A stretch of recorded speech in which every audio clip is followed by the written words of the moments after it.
حرمت رسول پہ جان بھی قربان ہے، حرمت رسول پہ جان بھی قربان ہے۔ وکفا وسلام علی عبادہ الذین اصطفیٰ، اما بعد، اعوذ باللہ من الشیطان الرجیم، بسم اللہ الرحمن الرحیم۔ ان ارضی واسعۃ فایای فاعبدون، وقال علیہ الصلاۃ والسلام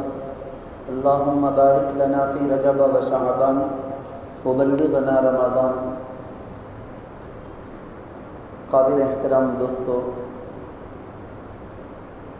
عزیز نوجوان بھائیوں، بزرگوں، اللہ رب العزت اپنے بے شمار پیغمبروں اور رسولوں میں سے بعض رسولوں کو اللہ نے اولو العزم، بڑے ہی اونچے مقام مرتبے والے بتایا ہے۔ جیسے تذکرہ آتا ہے حضرت آدم علیہ السلام کا، حضرت ابراہیم علیہ السلام کا، حضرت موسیٰ علیہ السلام، حضرت عیسیٰ علیہ السلام، اور ہمارے آقا سرکار دو عالم صلی اللہ علیہ وسلم کا۔ اپنے ان گنت فرشتوں میں سے اللہ نے بعض فرشتوں کو اونچا مقام و مرتبہ ان دیگر فرشتوں پر دیا ہے، جیسے ہم نام سنتے ہیں حضرت جبرائیل علیہ السلام وغیرہ کا۔ اللہ دنیا کے اندر جتنی جگہوں کو بنایا ہے،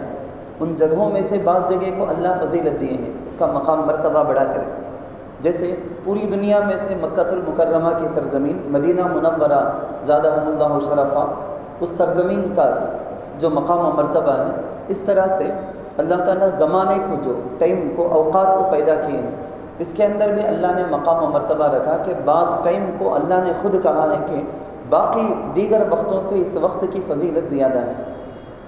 تو اب ہمارے سامنے ماضی بعید، مستقبل بعید کے اندر، فیوچر میں ایک اللہ کے نزدیک بڑا ہی جو مقدس،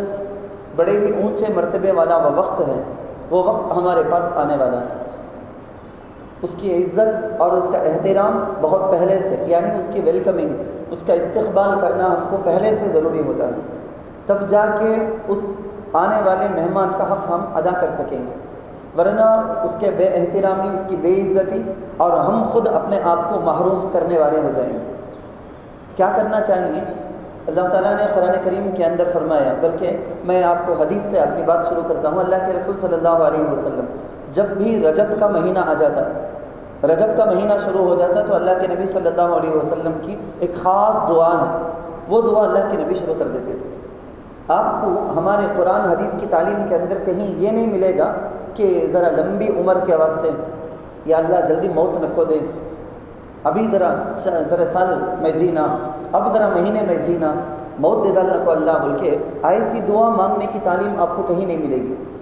سوائے اس جگہ کی۔ یہاں ہم اس دعا کو دیکھتے ہیں تو اس دعا کے اندر عجیب و غریب انداز میں اللہ کے رسول صلی اللہ علیہ وسلم، ان کے نزدیک اللہ کے ذریعے سے ان کو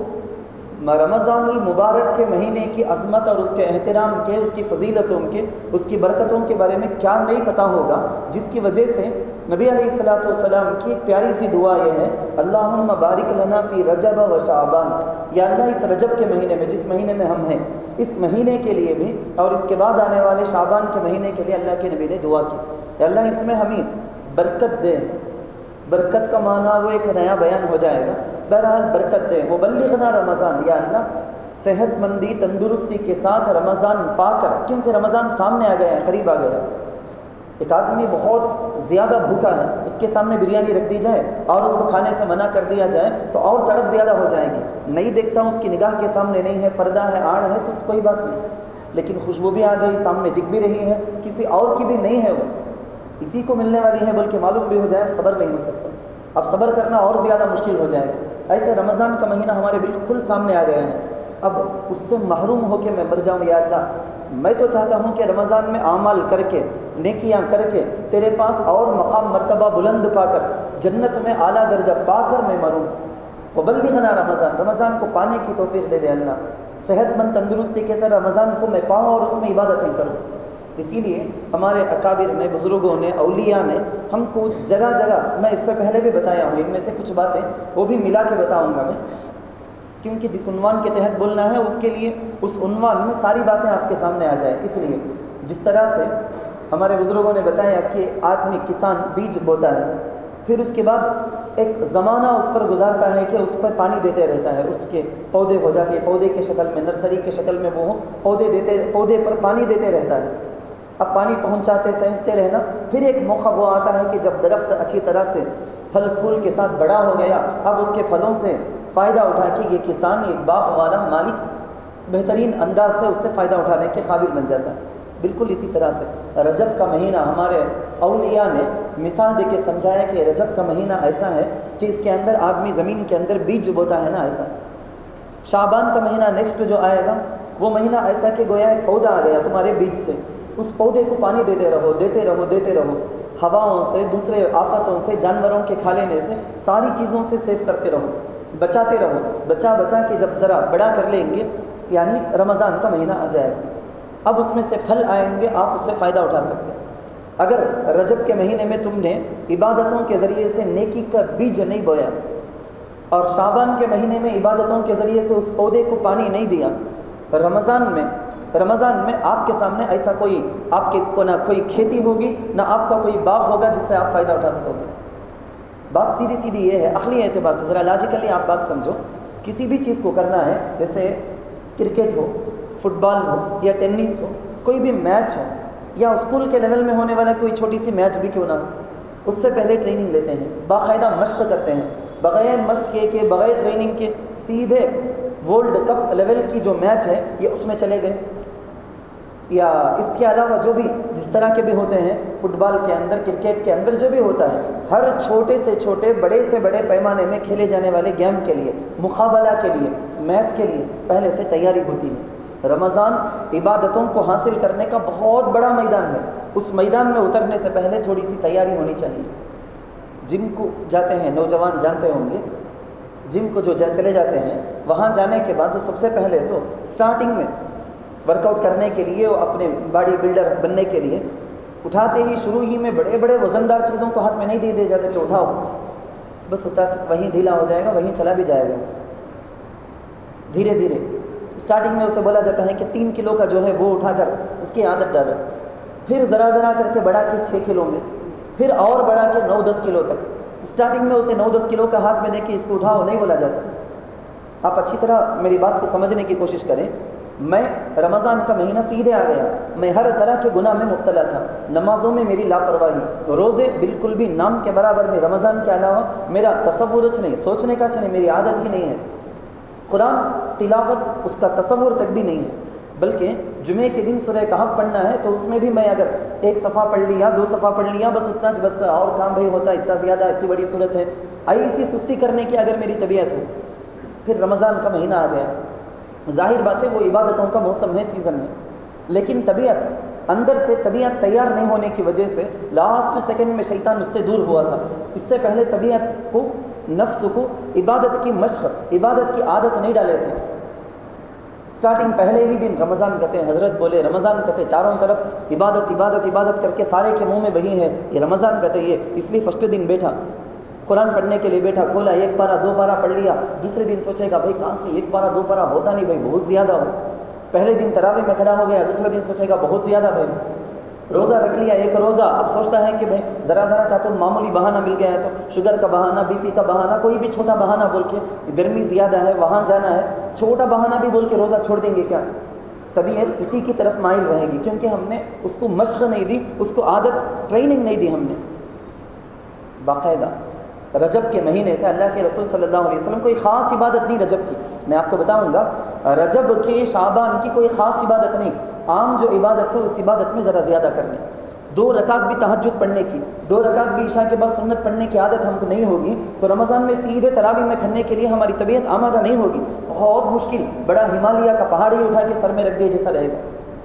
تھوڑا سا جو شخص رجب کے مہینے میں 2 رکعت تہجد پڑھنے کی عادت ڈال لیا، پاؤ پارا آدھا پارا قرآن تلاوت کرنے کی عادت ڈال لیا، شعبان میں وہ ذرا اضافہ ہو جائے گا، شعبان کے مہینے میں ذرا بڑھ جائے گا، 2 پڑھتا تھا 4 ہو گیا، آدھا پارا پڑھتا تھا 1 پارا پڑھنے والا بن گیا، یا رجب میں 1 پارا پڑھتا تھا، شعبان میں 2 پارے تلاوت کرنا شروع کر دیا، رمضان میں بڑی آسانی کے ساتھ 3 پارے، 5 پارے روزانہ کے، میں بولتا ہوں روز دن رات کا ٹائم نکال کے ڈیلی 5 پارے 10 پارے پڑھ لینا، اس کے لیے بہت ایزی۔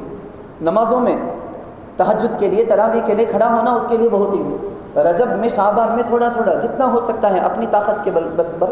جتنا ہو سکتا ہے روزہ رکھنے کی عادت ڈالتے رہے، نفلی روزہ رکھنے کی عادت ڈالیں، پیر کے دن روزہ رکھنے کی، جمعرات کے دن روزہ رکھنے کی، جیسی ہماری سہولت ہے۔ کب کب چھٹی مل گئی ہے، چھٹی کا دن ہے، سنڈے ہے، کیا بھی آج ویسا زیادہ کیا کام نہیں، میں تھک جاؤں گا نہیں، آج میرے پاس فری وقت ہے تو روزہ رکھ لی۔ گھر والوں کو بول کے ترغیب دی۔ رجب میں تھوڑی تھوڑی ٹریننگ، شعبان میں تھوڑی سی ٹریننگ ہوتی رہی، رمضان میں بہت آسانی کے ساتھ عبادت ہے، بہت آسانی۔ فرض ہی مشکل ہو جاتا ہے ہمارے لیے، وہاں ایکسٹرا عبادتیں کر کے رمضان وہ عبادت کا سیزن نیکیاں لوٹنا وہ تو بہت دور کی بات ہے۔ رجب، پھر سے میں بولوں گا، رجب کے مہینے کے لیے کوئی خاص عبادت حدیث میں، قرآن میں نہیں ہے۔ شیطان نے دیکھا کہ بھائی یہ علماء کے بیانات سن کو سدھر جاتے ہیں، انہوں گناہوں سے توبہ کر لیتے رجب میں، شعبان میں، ان کو توبہ کرنے دینا نہیں،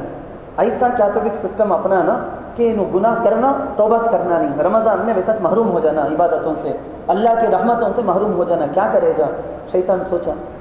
شیطان ڈائریکٹ اپنی شکل میں نہیں، انسانوں کی شکل میں کچھ جو خرابی کرنا ہے کرتا۔ رجب کے کنڈے آپ سنے ہوں، رجب کی 20 پر 2 تاریخ کو رجب کے کنڈے کا فاتحہ بول کے وہ نام سے، اس کے علاوہ بھی ہیں، میں ڈیٹیل میں جانا نہیں چاہتا، صرف 2-3 بات بول کے میں ختم کر لینا چاہتا ہوں۔ بعض لوگ، حضرت معاویہ رضی اللہ عنہ آپ کو معلوم ہوگا صحابی رسول ہیں، ان سے نفرت تھی ان لوگوں کو، تو ان لوگوں نے کیا کیا، حضرت جعفر صادق رحمہ اللہ، ان کا اس رجب سے، رجب کے مہینے سے کوئی کنیکشن نہیں، تعلق نہیں، ایک جھوٹی کہانی بنائے۔ مدینہ میں ایک آدمی تھا، اس کا شوہر بہت زیادہ غریب تھا، کچھ بھی کھانے پینے نہیں، بیوی اسے حضرت جعفر صادق بولے کہ رجب کے 20 پر 2 کو میرے نام سے تو کنڈا کر کے پوری کھیر پوری، وہ پوری بھی ہے میٹھا بھی ہے، وہ یہ کر کے تو دے دل،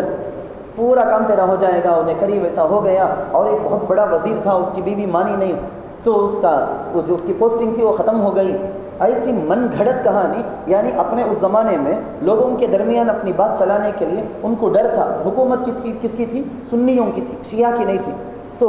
ڈر کی وجہ سے وہ لوگ ایسا کہانی کے انداز میں بات چلائے، تمہارا اپنا دنیا کا نفع ہو جائے گا، پیسے مل جائیں گے، رزق مل جائے گی، ایسے انداز سے بات چلائے۔ مقصد کیا تھا شیعوں کا؟ سنیوں سے غلیظ دشمنی دل کے اندر جو تھی وہ دشمنی نکالنا، حضرت معاویہ رضی اللہ عنہ سے نفرت، بغض، عداوت، وہ نکالنے کے لیے ان لوگوں نے ایسی کہانی گھڑی۔ کوئی بھی، حضرت معاویہ رضی اللہ عنہ کی شہادت کا دن ہے وہ، ان کی وفات کا دن ہے وہ، ان کی وفات کے دن خوشی مناؤ، سیلیبریٹ کرو بولے تو کون بھی نہیں کرے گا، تمہارا ایسا کام ہو جاتا، تمہیں کھیر پوری فاتحہ کر ڈالے تو یہ مل جاتا کہتے، وہ مل جاتا کہتے بولے تو اب اندھے ہو کے وہ کریں گے۔ اب کرنے والا ایک اچھا کام کریا بول کے سوچنے والا کہیں کو اللہ سے توبہ کرتا، یا اللہ میں غلط کام کر دیا مجھے معاف کر، کہیں کو تک ہر بدعت ایج نہیں، بلکہ کون سی بھی بڑی سے بڑی چھوٹی سی چھوٹی بدعت کرنے والا آدمی، بدعت خطرناک گناہ، اسی لیے علماء کتابوں کے اندر بھی، علماء بھی بدعت کے بارے میں اتنا زیادہ بولتے ہیں، کیوں؟ کیونکہ جس طرح سے کافر اپنے کفر کو صحیح میں ہوں سو بول کے سوچ کے توبہ کرے بغیر مرتا، مسلمان ہوئے بغیر مرتا، بدعتی بھی اپنی بدعت کو صحیح سمجھتا، اسی لیے وہ کبھی بھی اس سے توبہ نہیں کرے گا، شیطان کو ہونا سوچ ایسے گناہ کرنا۔ رمضان میں اللہ معاف کر دے، اللہ کر کے بولے تو بھی انہیں پہلے بولے تو نہ اللہ معاف کرنے کے واسطے، بدعت کرنے والا میں کریا سو کریکٹ چاہیے، میں کو سا غلط کر دیا کر کے یہ خیال رہے گا تو کبھی بھی وہ توبہ کرے گا نہیں، ایسے ہی مرے گا، وہ جہنم میں جائے، ہم لوگ سارے کے سارے جہنم میں جائیں، یہی شیطان کی خواہش، اس لیے وہ ایسے راستے سے آتا ہے کہ ایمان والا رجب کے اندر قسم قسم کی بدعت کے کام، پیسے خرچ کرنے سے لے کے محنت سے لے کے ساری کی ساری یہ محنت اگر وہ صلاحیت عبادت کے راستے میں اگر لگ جاتی تو وہ چمک جاتا، رجب سے شعبان سے رمضان زبردست تیار ہو کے ہیرا بن کے نکھر جاتا۔ اللہ کے رسول صلی اللہ علیہ وسلم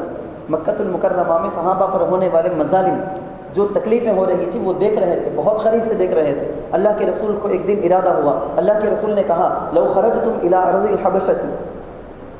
لو خرجتم الی ارض الحبشہ، حبشہ ایتھیوپیا، ابیسینیا جسے بولتے ہیں، وہ ملک حبشہ ملک، حضرت بلال رضی اللہ عنہ کے والدین وہیں کے تھے، اور بعض 2-3 اعتبار سے اللہ کے رسول کو کنیکشن تھا، عرب تاجروں کا باقاعدہ حبشہ سے کنیکشن تھا، جاتے آتے تھے تجارت کے سفر میں، بزنس کے سفر میں، وہاں کے بارے میں اللہ کے رسول صلی اللہ علیہ وسلم کو نالج تھا، نالج رہنا چاہیے،